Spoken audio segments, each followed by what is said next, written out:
we are going to go ahead and look at both these guys. Floyd Mayweather Jr., Manny Pacquiao. We're going to compare and contrast the opponents that they faced. And I'm going to give a verdict on who I believe deserves more credit for their victory over that said opponent. I'm going to go over the pros and the cons. I'm going to try and be as objective as possible.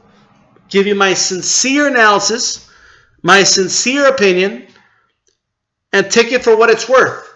I'm doing this with the understanding that no matter what I say, if it doesn't go the way a hardcore Mayweather fan wants me to say it, they're going to say I'm biased. If it doesn't go the way a hardcore Manny Pacquiao fan sees it, they're going to say I'm biased. I understand that, but I'm going to do it anyway. And I want to know what you think. I want to know what your verdict is. And this is the verdict. This is the way we're doing it, right? You got to look at the pros and the cons of both situations. Analyze the circumstance, because the sport of boxing is a circumstantial sport. So we got to look at the circumstances that were involved when each one of these two fighters faced this similar opponent. And we're going to go ahead and we're going to break it down. This is the first video of this series. In this video, we're going to go ahead and cover Oscar De La Hoya. Floyd Mayweather Jr. fought Oscar De La Hoya mid 2007, Cinco de Mayo weekend. Manny Pacquiao fought Oscar De La Hoya late 2008, about a year and a half later. So De La Hoya was, let's say, give or take, not a big deal, but a year and a half older. We got to give Mayweather the nod there, right? No, this is not going to dictate all the chips. If this was poker, this is a couple of the white chips. You got to put in Mayweather's favor, though, in all fairness, right? So therefore, let's look at this now,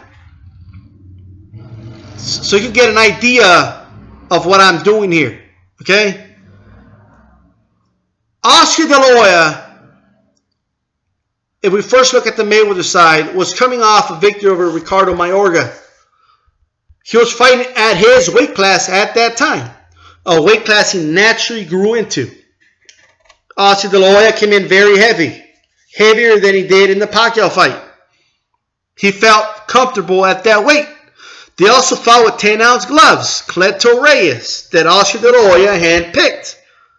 Mayweather had to fight with those gloves. Now, in this series, I don't care about the whole, well, he agreed to it, so it doesn't matter. It does matter. We got to make it matter if we're going to compare and contrast to see whose victory was more impressive. We got to keep that in mind. All right? So, therefore, they fought with these gloves. So, it was an obstacle that Floyd Mayweather Jr. had to fight. Just because you agreed to an obstacle doesn't mean that there wasn't an obstacle, right? The obstacle doesn't just go away. So he fought with the gloves. De La Hoya also dictated the ring size, right? And what have you. The promotion, all that, although it's irrelevant here, but he controlled that too. Mayweather Jr. was moving up to another weight class. He couldn't even make the 154 limit the day of the fight. Right? So Mayweather was moving up too. We got to keep that in mind. Right? Now let's look at the Pacquiao side. Manny Pacquiao was in fact moving up from lightweight all the way to welterweight. A bigger jump than the one Mayweather was making. We got to give Pacquiao the nod there. Pacquiao was an underdog going into the fight, while Mayweather was the favorite when he was going into the fight with Oscar De La Hoya. So Manny Pacquiao coming in as the underdog did the unexpected. They fought with 8-ounce gloves in that fight, and that favored Manny Pacquiao for he could use his hand speed more so because, big gloves do affect your hand speed. So that was an obstacle that Pacquiao didn't have. Now, in fairness, the smaller gloves, the left hook from De La Hoya would have done more damage if it had landed. It landed maybe one time in the fight with Pacquiao. And it was really just an arm punch when you really look at it. Right? We got to give Manny Pacquiao the nod for the better performance on the night. All right? But if you look at the circumstances, you would have to say that he had to have the better performance, right? Pacquiao had the gloves of his choosing. I believe the ring size of his choosing. I believe the ring size was bigger. I may, it's not gonna change my opinion. But if that's not the case, then somebody could correct me, right? De La Hoya was fighting at a weight class he hadn't fought in 10 years. He had to cut off a lot of weight. Freddie Roach even mentioned that he saw IV marks on De La Hoya's arm. These are all facts, people. We cannot eliminate these facts now. I'll concede that Pacquiao had the better, performance when he fought De La Hoya. I just argue, well, he had to.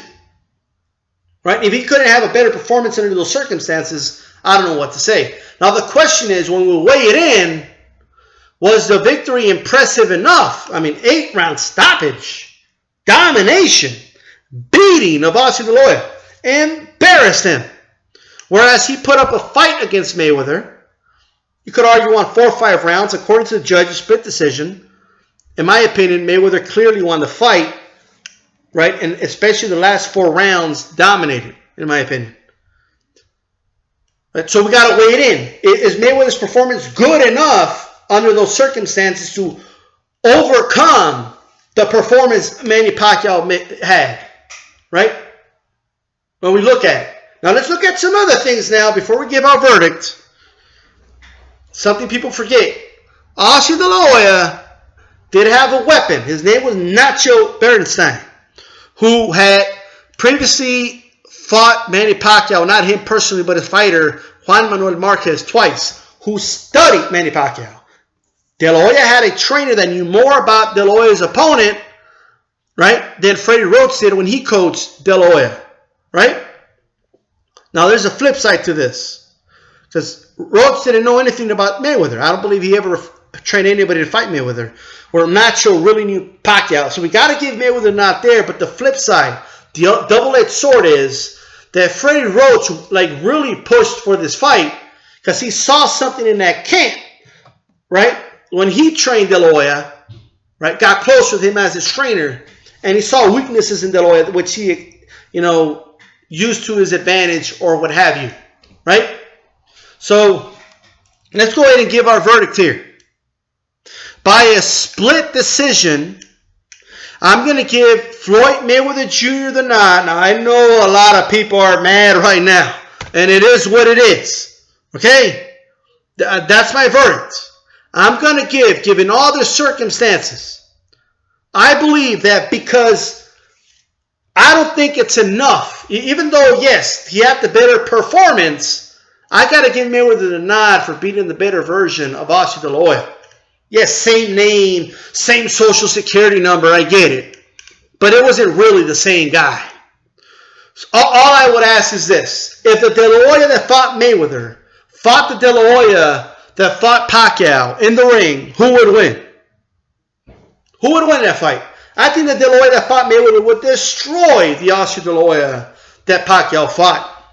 And I think Mayweather beat De La Hoya decisive enough to be able to say that victory was good enough, although it wasn't the beating that De La Hoya got from Pacquiao. I understand that. But we're looking at the circumstances here. It was good enough to say, you know what, but because he was a much better fighter, a better version of De La Hoya, the victory was good enough to give Floyd Mayweather Jr. the unanimous decision over Manny Pacquiao in this particular opponent. When we compare and contrast, who I give more credit to for the victory. Don't get me wrong, what Pacquiao did was amazing. He moved up from lightweight, and nobody expected it. But we're using hindsight here, and hindsight's 20/20, and we're going to use 20/20 to our full advantage here. When we add it all up, the obstacles Mayweather had, they both had obstacles, but we got to weigh them in. My decision is to Floyd Mayweather by unanimous decision. Tell me, what do you think? Who do you give more credit to for the victory over Hoya De La Hoya? I'm not asking you who beat him better. We all know even the hardcore Mayweather fan would agree that Pacquiao put a better beating on his ass. That's not what the question is. The question is, who do you give more credit to and for what reason? That's what I want to ask.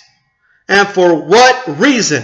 DStyleBoxing, keep it boxing. Quick correction, split decision. Not unanimous, split. Right, so Mayweather Jr. by split decision over Manny Pacquiao as far as who I'm more impressed with and their victory over this common opponent, Oscar De La Hoya. I laid it all out. I know there will be many who disagree, many who will agree. And, you know, let's have the discussion. Right, my next one will be the next common opponent, Ricky Hatton, and I'll do Cotto, and Marquez, of course, is coming too. You know, so I'll put those out there. Right now, let's talk about De La Hoya. Right, that's what we're comparing it to right now. Subscribe, all right? Subscribe, share, all that good stuff. Peace out.